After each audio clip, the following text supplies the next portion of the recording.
Welcome back to another episode of Doing Drawabox with me, Christopher. This week it's finally time to do some boxes. Yes! Anyhow, today's exercise is called drawing boxes in plotted perspective. It's a bit longer than the other ones, so we'll do just one exercise for this episode. So yeah, let's do it. We'll be using our ruler for this exercise. Let's get started. We start by drawing a frame.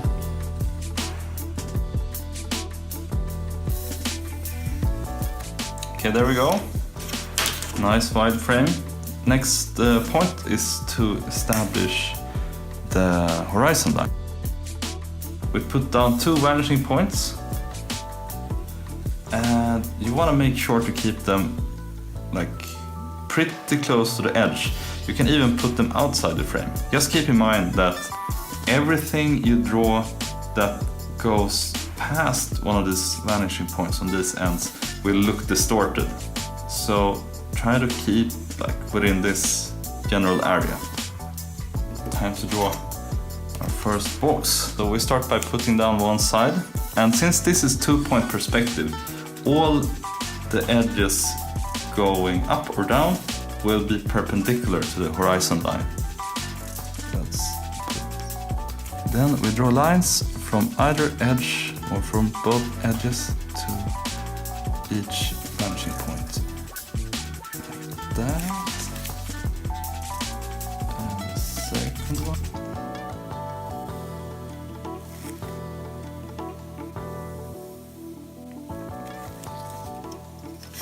Okay, nice. Now we'll put down 2 more sides, and that will establish the width and the depth of the box. So now we've got 2 more lines, so we can draw construction lines between the vanishing points and the edges of the...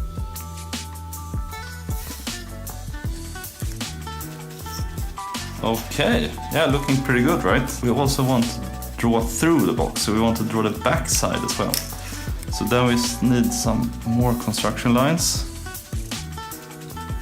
Draw another one like this. I think I made this one a bit too short.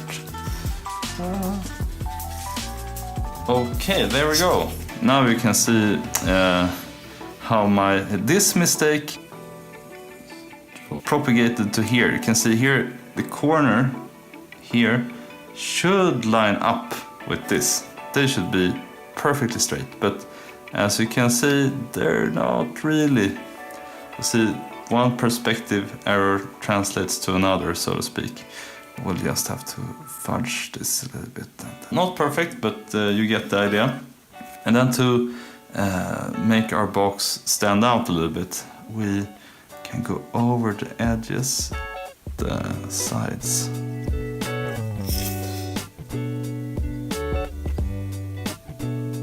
Okay, our first box. Cool. We'll just keep drawing more and more boxes. Make sure to like really fill this frame. You can also do some cross-hatching on the sides. One tip when doing the hatching lines is don't be sloppy, like take your time.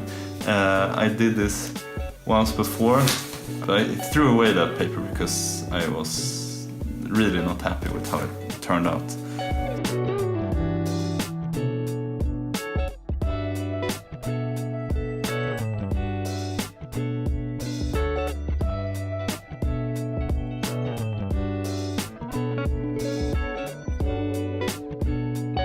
Okay, some takeaways here. Not super happy with the cross-hatching here. This one was pretty good as well, I think. This one just looks messy. One tip, if you're doing this exercise, is try not to align boxes like on the horizon line. You see this one, the top of the box is almost exactly at the horizon line. That kind of makes it hard to make out like, okay, what is box and what is construction line. You can see here, I'm not even sure like what is box, what is construction line, like what's going on. Don't do that. Try to like space them out a little bit better. I'll do this a couple more times.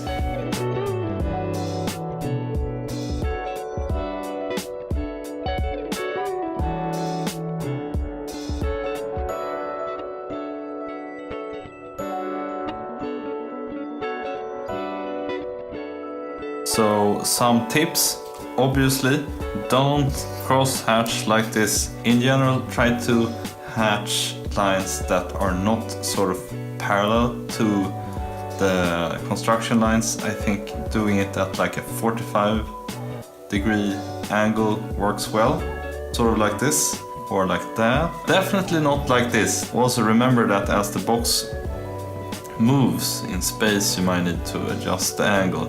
Can see like I did here. If I would have kept it at this angle, you start getting parallel to the construction lines again. So remember to adapt the hatching to the direction the box is facing.